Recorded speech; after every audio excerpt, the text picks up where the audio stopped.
महाराष्ट्र में करारी हार के बाद उद्धव ठाकरे की पार्टी के साथ कुछ भी अच्छा नहीं हो रहा है।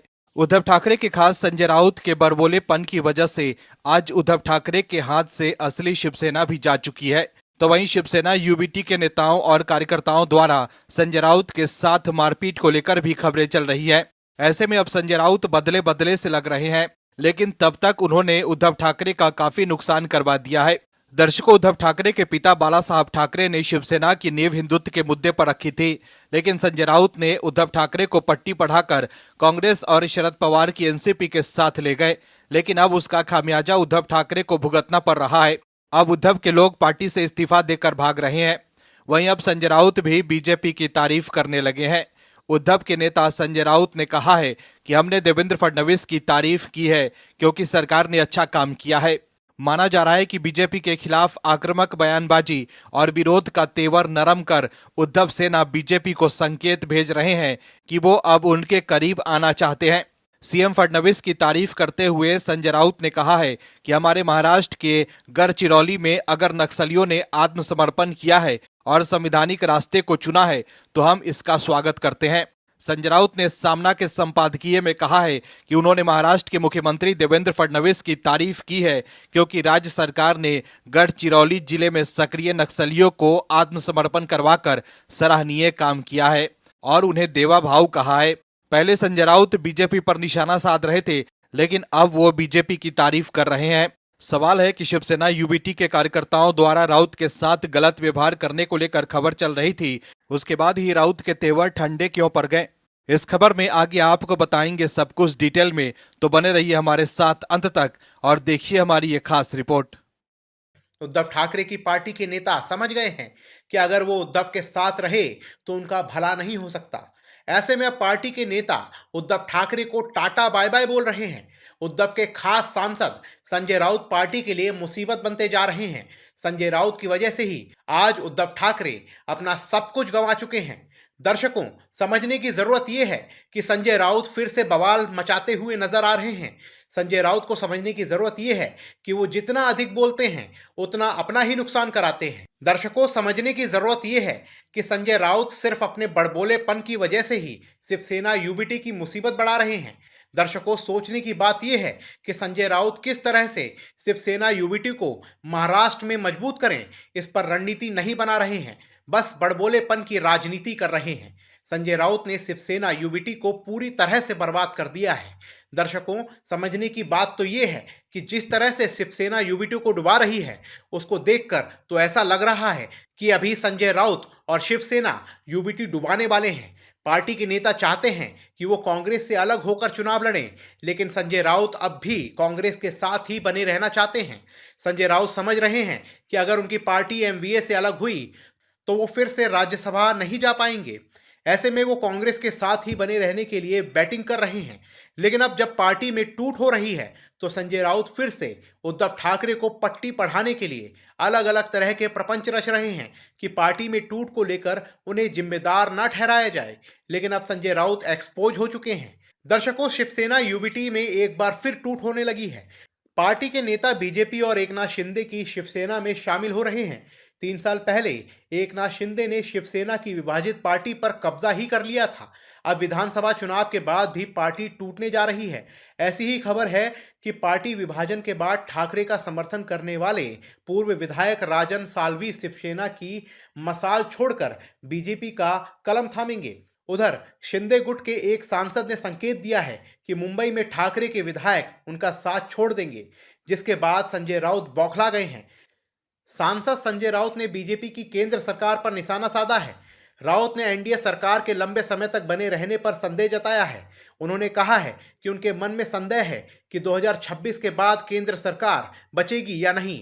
मीडिया से बात करते हुए यूबीटी सांसद संजय राउत ने कहा है कि अगर उनका संदेह हकीकत में बदल गया तो महाराष्ट्र भी प्रभावित होगा। राउत ने कहा कि मेरे मन में संदेह है कि 2026 के बाद केंद्र सरकार बचेगी या नहीं।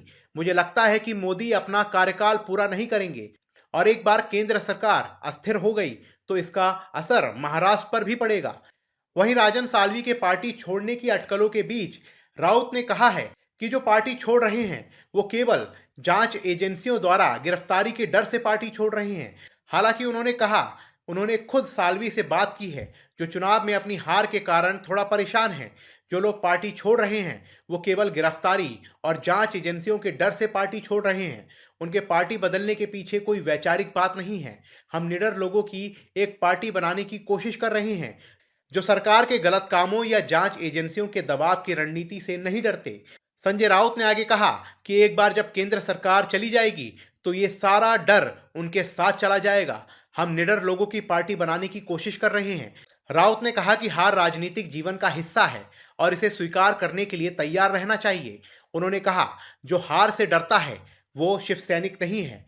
उन्होंने कहा कि राजनीति में हर किसी को हार का सामना करने और उसे पचाने के लिए तैयार रहना चाहिए, क्योंकि हार राजनीतिक जीवन का हिस्सा है। और हमें बाला साहब ठाकरे ने सिखाया है कि जो हार से डरता है वो शिव सैनिक नहीं है।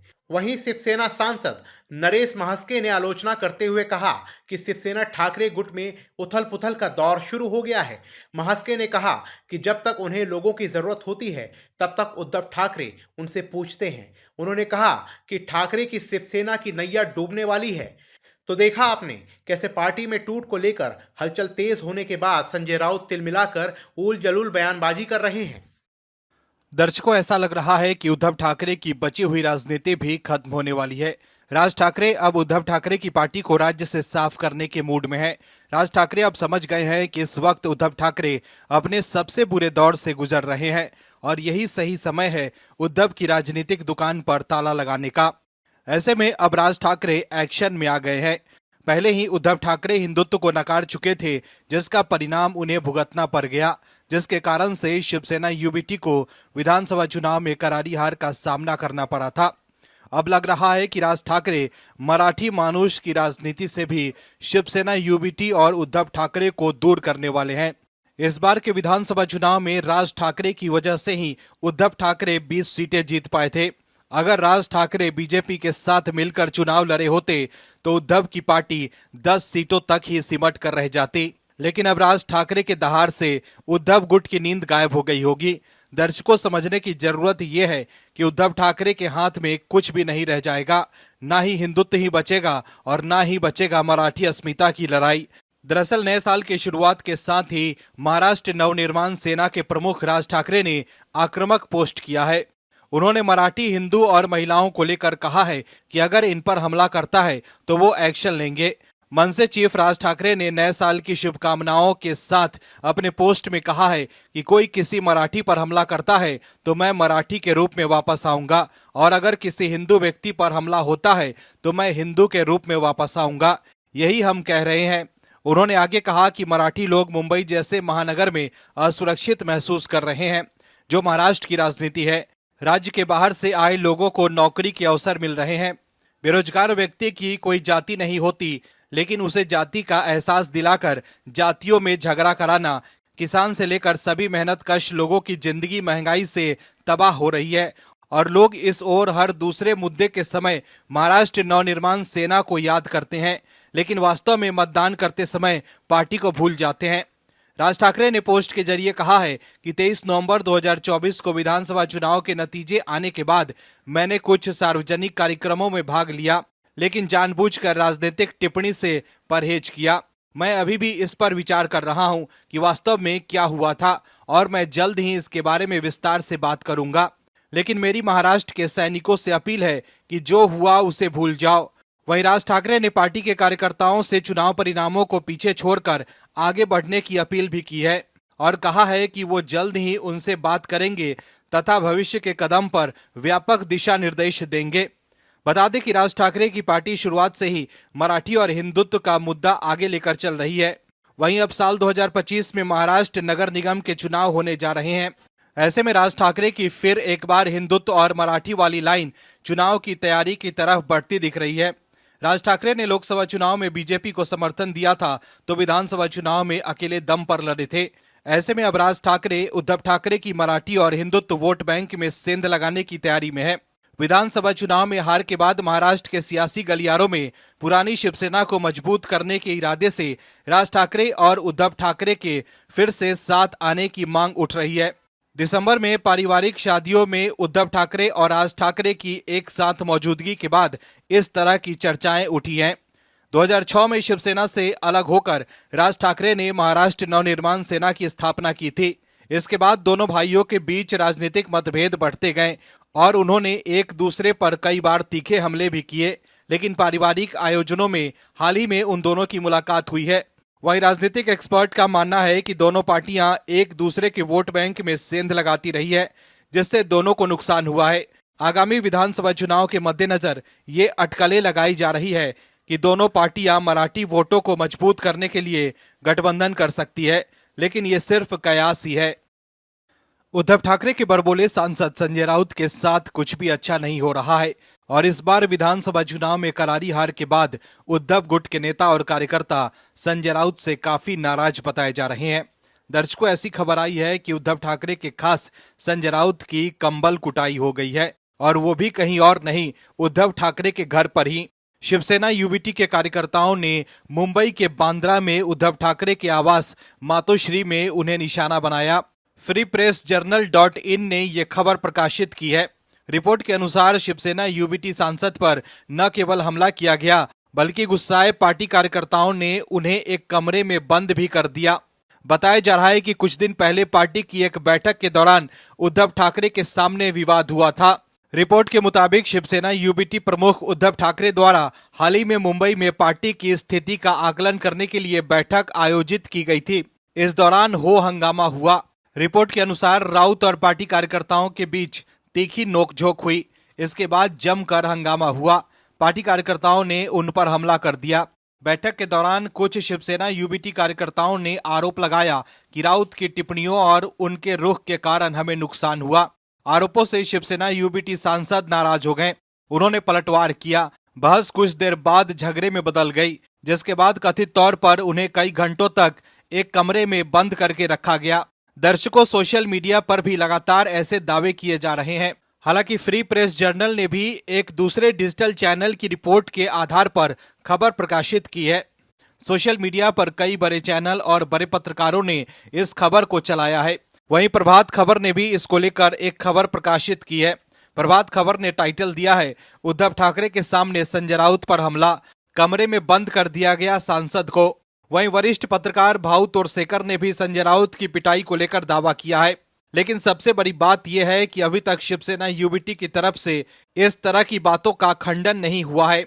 दर्शकों, समझने वाली बात यह है कि शिवसेना यूबीटी के नेता क्यों इस खबर का खंडन नहीं कर रहे हैं, क्यों संजय राउत सामने आकर इस खबर को लेकर सफाई नहीं दे रहे हैं।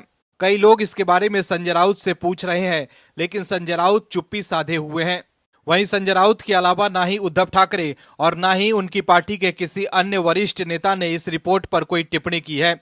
वहीं सोशल मीडिया साइट एक्स पर एक वेरीफाइड यूजर ने लिखा है कि खबर ये आ रही है कि संजय राउत को शिव सैनिकों ने मातोश्री में पीटा है और इस पिटाई के बाद संजय राउत एकदम बदले बदले हो गए हैं। वहीं सुशील तिवारी नाम के यूजर ने लिखा है कि जो किया सही किया। वहीं संजय राउत ने एक्स पर पोस्ट कर लिखा है, हैप्पी न्यू ईयर। राउत के इस पोस्ट पर भी लोग पूछ रहे हैं कि सुना है आपकी पिटाई हुई है, लेकिन इसको लेकर संजय राउत कुछ नहीं बोल रहे हैं। एक यूजर ने लिखा है कि सुना है अच्छे से सुताई हुई है। वहीं एक वेरीफाइड यूजर ने लिखा है कि मैंने सुना है कि आप एक शरारती लड़के थे और आपको पीटा गया था। आशा है ये दर्द आपके साथ लंबे समय तक रहेगा। वहीं ज्ञान जरा हटके नाम के एक वेरीफाइड एक्स हैंडल ने लिखा है कि बताया नहीं भाई तुमने, मैंने सुना लोगों ने मारा तुझे। इसके अलावा भी कई और लोगों ने संजय राउत से पिटाई को लेकर सोशल मीडिया पर पूछा है, लेकिन संजय राउत ने कोई जवाब नहीं दिया है। इस खबर को लेकर वो एकदम चुप्पी साधे हुए हैं। ऐसे में सवाल उठ रहा है कि इस खबर को लेकर संजय राउत की तरफ से खंडन न करके इस खबर को मौन समर्थन दे रहे हैं। वहीं अब शिवसेना यूबीटी कांग्रेस से अलग होने की बात कर रही है। हालांकि संजय राउत कांग्रेस के साथ ही बने रहना चाहते हैं, लेकिन अब राउत की एक नहीं चल रही है। शिवसेना यूबीटी प्रवक्ता आनंद दुबे ने कहा है कि पूरे महाराष्ट्र में शिवसैनिक पार्टी के नेतृत्व से अकेले चुनाव लड़ने का आग्रह कर रहे हैं। मतलब साफ है कि राउत जो कांग्रेस के साथ बने रहना चाहते हैं वो अब मुश्किल है। Bureau report, OMH news. आप दर्शकों से विनम्र निवेदन है कि चैनल को सब्सक्राइब जरूर करें।